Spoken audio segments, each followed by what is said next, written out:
Alldus podcast is brought to you by Alldus International, supplying your expert AI and digital transformation staffing needs across the US and Europe. Today, you are listening to our AI in Action series, where leading minds in AI from across the world share their story, success, and advice. AI in Action cuts through the hype and explores the true impact of artificial intelligence in our world today.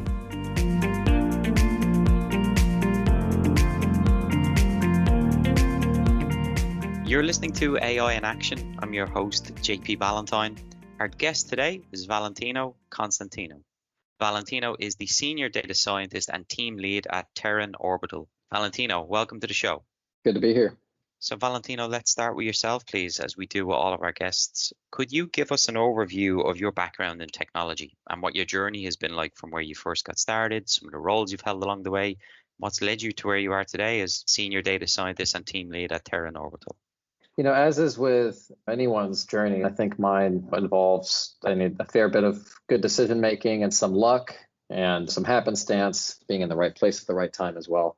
Somewhere in my undergraduate career, I was trying to understand how I'd live and what my career would be and what my trajectory would be in life. And I've always known that I was not only analytical, but also creative. And I wanted to find myself in a space where I could exercise both parts of my brain, provide value, solve problems, be helpful, while also maybe doing so in creative ways. And I thought working in data science and artificial intelligence would be a pathway towards that. I kind of started embarking down a pathway towards immersing myself in data science, a lot of self-teaching, taught myself Python, enrolled in a lot of mathematics courses, and I applied to graduate programs. And I got into about half of what I applied into, which was a fairly good rate.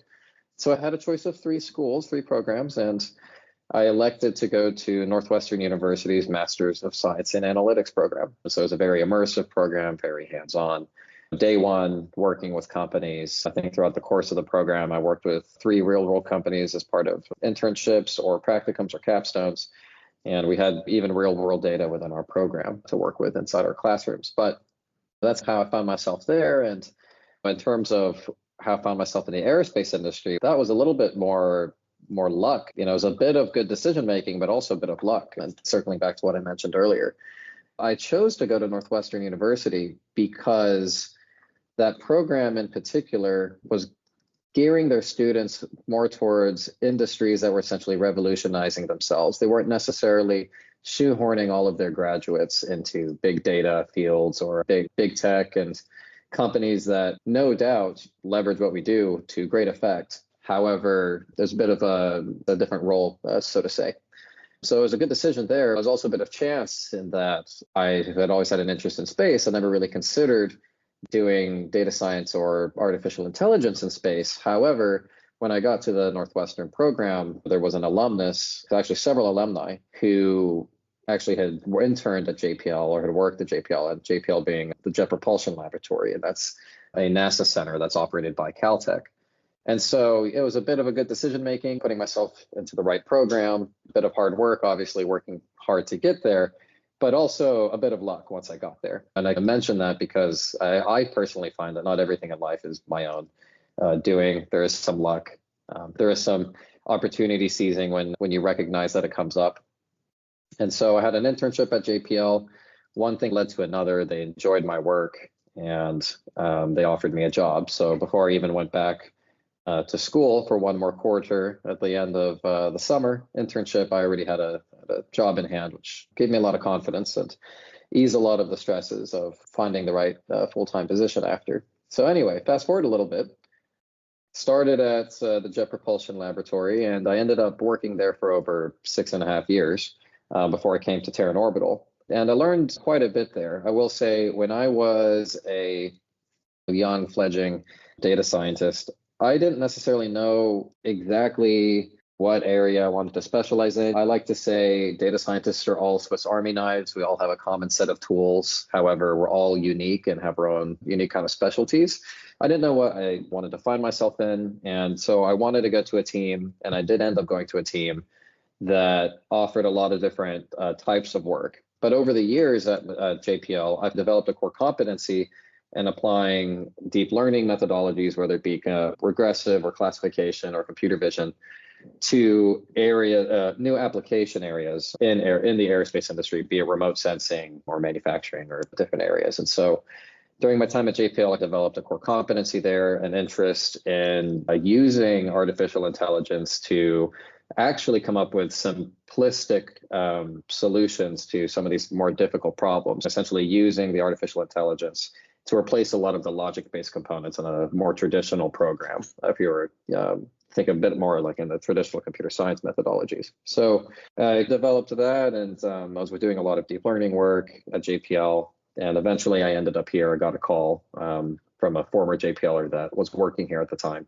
And so they ended up getting in touch with a colleague that knew myself, and through a mutual connection, we got together, and I ended up here at Terran Orbital.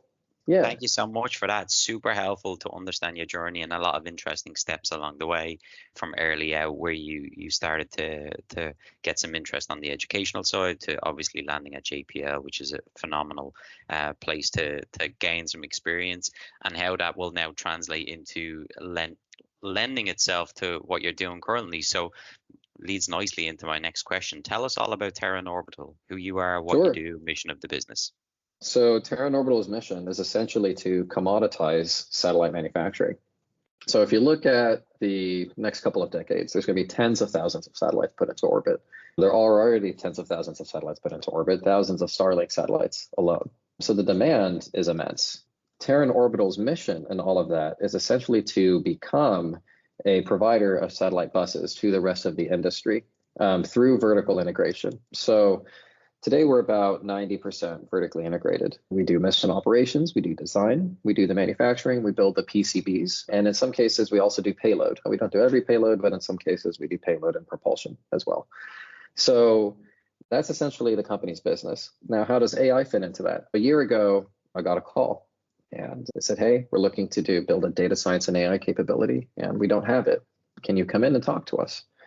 And at this time, I was already considering other opportunities, considering leaving JPL, and it sounded like an intriguing opportunity, right? So I came here to build a capability, and we've done that. So in a week from today, actually, it'll be a year since I was hired here. I took a company that had zero capability in data science, and in particular cloud engineering and artificial intelligence. And in a year, we now have a team, and we have products that are being used internally to help reduce the time needed for manufacturing and essentially reduce our manufacturing costs and improve our operations, which then increases our margin. And not only increases our margin, but reduces the time needed to get a satellite to the customer. And throughout Terran Orbital's whole mission, encompassing in all of Terran Orbital's entire mission of commoditizing this segment of the industry, is our responsive space initiative. So Terran Orbital next year or this year will be on a mission to deliver satellite buses within 30 days of a customer order. And how are we going to do that? We're going to be doing that through commoditizing our components, through making them modular and having common designs across different classes of satellite bus, which we have 7 standard satellite bus classes.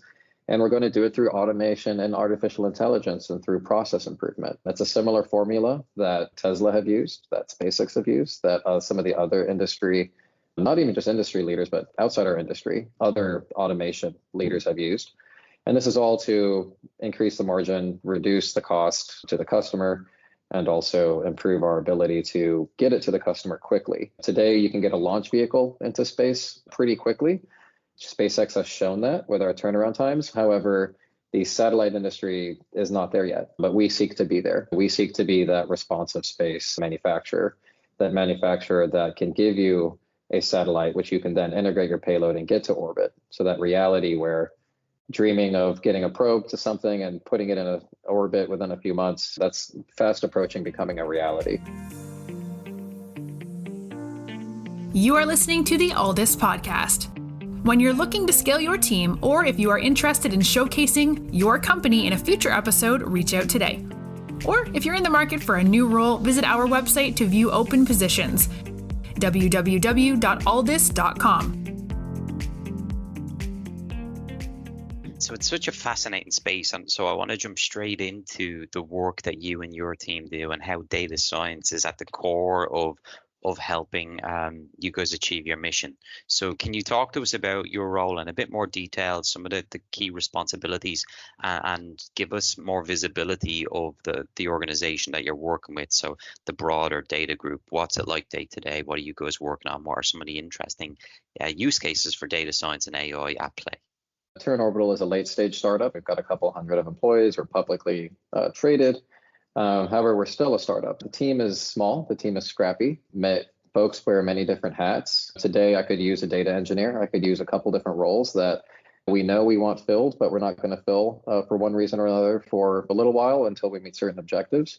And that's all okay. That's some of the challenges. But on a day-to-day, it's super fun, man. We have unique problems that we believe are the first in the industry that are being applied. We're doing things to help facilitate growth in the industry and responsiveness in the industry that I don't think will be appreciated for quite some time, but they're there and they're significant. And I will say that our organization and our team, we're applying and developing products, and we're applying analytics, artificial intelligence, and data science through many areas of the company's vertical. And I'll give you a couple of examples. In one case, and it wasn't just our team alone, it takes a whole village, but our team was heavily involved. We took a process that used to take 8 hours and we reduced it to 1 hour, right? You can imagine what that does for scale. And this particular process was involving the calibration of a particular module on the spacecraft. In another case, we've developed a data product, a super resolution, deep learning based product that is basically capable of improving the quality of a satellite image on the ground. So why is this significant? There's other super resolution technologies that are out there. You're asking yourself, okay, why do I care? There's two reasons why you should care, or why our customer should care, rather, and why it's important that our team is working on this. The first is that right now, the entire industry is essentially selling a hardware-based capability for imaging. If you instead change the mindset to saying, hey, I'm going to sell a capability, and however I get there is however I get there, then you can open yourself up to putting a smaller imaging payload on board the satellite that's maybe less capable. If you can achieve the same image quality through AI-based processing on the ground, then the payload all of a sudden is smaller, the satellite is lighter, it becomes cheaper to launch. And our customer who's buying our satellites from us, they have the option now to either stick an additional payload on there that they weren't able to before due to physical limitations, or to fly a lighter satellite, in which case their launch vehicle costs are going to be lower, or they can add more redundancy. It's essentially a way to give them more options. And so this is another area, another product that we've developed, and that's sitting at the top of our vertical. And then importantly, but last not least, we're developing a whole set of internal products, which I can't go into too much detail about, but they are using computer vision to essentially reduce the time needed for manufacturing and all towards that responsive space initiative. So I hope that kind of gives a picture of what our day-to-day looks like and how our team fits into the whole responsive space initiative and democratizing space and commoditizing space. But that's how it all fits together. Yeah, it more than covers it. There's some incredible examples that you've given. And I want to stay on that conversation because over the last decade, we've seen incredible advancements in overall application uses for AI on the software side and, of course, commercialized space across multiple industries. When you look at your time since joining, what have been some of the most exciting possible use cases that stand out to you when you look at the roadmap ahead, particularly the next 1 to 2 years? What are you excited to work on with you and your team, utilizing aspects and components of data science to help with the broader mission? For me, the most exciting part is really the things that we're doing internally to improve our processes, right? Because you can see it and you can feel it. You can make a very simple change, maybe to your data pipeline towards the top of your process, and you can feel that cascade and you can measure that cascade and that effect all the way down. And in that sense, it's really exciting. When I look at the next few years, and if you look at our business in general, Terran Orbital's business in general, what's important over the next few years is our process, is developing that process, making it repeatable, and reducing our cost of manufacturing, right? That's the only thing that's really going to democratize space. If you look at Tesla, for example, they're following a similar model. 10 years ago, they came out with the Model S, Tesla Model S. Very expensive vehicle. They said, hey, everybody, we're going to come out with the Model 3. Don't worry, it's coming, it's coming. And what did they do? They took their lessons learned in their processes and their manufacturing and doing things better, faster, more reliably, and they continuously innovated in that area so that they could offer a product that was low cost but high margin, right? And Terran is doing the same thing. We continuously reinvest in our process. How can we do things better? What can we do? That's how the team is going to be really impactful here and highly leveraged. And not to say we won't do other things. We will, and we can provide value in other ways. But when I look at the company, its current state, where it needs to go in the next year or two, next couple of years, the fact that we actually just turned a positive gross profit for the first time. We're still not net positive. There's those things that the company is going through. And in that sense, it will steer the direction of our team towards improving those efficiencies for the short term. But we don't have just our sights there. When I look much larger, much longer term, if we want to continue excelling as a leading satellite bus provider, we can think about integrating AI in other ways, directly into our payloads, directly into our modules. Those are discussions that we're interested in having, but I don't see that realistically happening for the next few years, just because there's so much to gain from things further upstream, if you will, at the moment. Valentino, thank you so much for that. I always like to finish these podcast interviews with getting some additional information for the people side of the data science and AI group. As somebody who is now a team lead, you've joined, you've had the opportunity to really look at how things work and the opportunity within this industry. You've got a good sense of what the near-term roadmap looks like from a client offering perspective, products and services, but also to be part of the AI and data team. If you were speaking to a colleague or a friend of yours who was interested in joining your team at Terran Orbital, what would you say to them about the mission, the environment, the culture that would get them excited enough to join you guys over some of the other great companies also trying to hire? Well, I can say that as a B2B business, right, we might be operating a little bit more in the shadows compared to SpaceX and Amazon. However, that's also on the flip side, we're going to have a larger impact potentially on the industry, right? We have civil customers. We've got NASA as a customer. We have the European Space Agency as a customer. We have commercial customers like Rivada, where we're building a very large satellite constellation for. And we have our defense contracting as well. So in that sense, we have exposure to a broad set of customers that we serve. And that exposure, in turn, allows us and provides us the opportunity to develop core competencies that you might not see in other areas of the industry. We have a lot of very good people in Terran Orbital, and we're really good at what we do. And that's true not just of the data science team, but outside the data science team in engineering and ground software and various areas of the business. And those core competencies take time to develop. We're a startup, but we've been around for 10 years, right? And so I will say, in that sense, impact is felt here. What we do here today and what the team is doing today, it's not going to be evident that impact is there when we are able to deliver these systems that do make an impact in our production speed.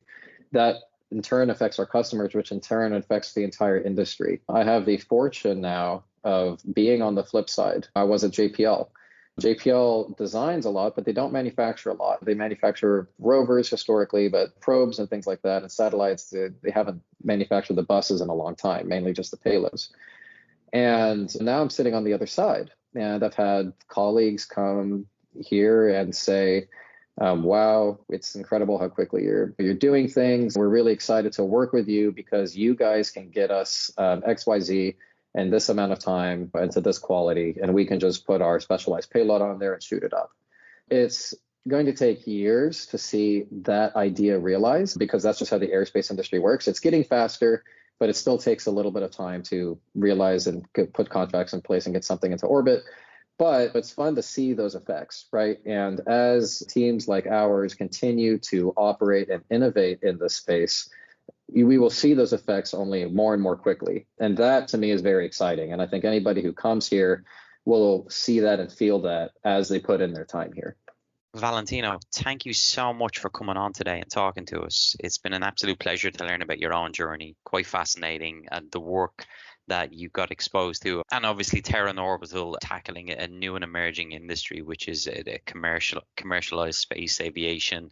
So many possible use cases, and it's great to learn about what role data science and AI is playing in helping not just Terran Orbital, but the industry as a whole. So we wish you, the team, and everyone at Terran Orbital the very best of luck in the months and years to come, and we look forward to having you back on the show again in the near future. Thank you very much. It's really good to be here. Great time.